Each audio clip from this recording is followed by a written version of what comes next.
बिस्मिल्लाहिर्रहमानिर्रहीम अस्सलामु अलैकुम वरहमतुल्लाहि वबरकातुहू।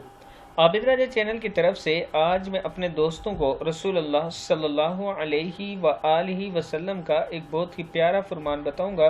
उससे पहले मैं अपने तमाम दोस्तों से गुजारिश करूंगा कि इस वीडियो को आपने आगे ज़रूर शेयर करना है। तो शुरू करते हैं। बिस्मिल्लाहिर्रहमानिर्रहीम। रसूलुल्लाह सल्लल्लाहु अलैहि व आलिहि वसल्लम ने इरशाद फरमाया, जन्नत में तुम में सबसे कम मलकियत वाला वो शख्स होगा जिसे अल्लाह ताला फरमाएगा तमन्ना करो, वो तमन्ना करेगा तो अल्लाह ताला उससे पूछेगा क्या तूने तमन्ना कर ली? वो कहेगा जी हाँ, तो इससे कहा जाएगा तुम्हारे लिए वो है जो तूने तमन्ना की, और जो तूने तमन्ना की इतना इसके साथ और भी है। मुश्कात शरीफ की हदीस है। अल्लाह ताला से दुआ किया करें कि अल्लाह ताला हम सबको जन्नत में दाखिल फरमाए और अल्लाह ताला हम सबको माफ़ फरमाए। अस्सलामु अलैकुम वरहमतुल्लाहि वबरकातुहू।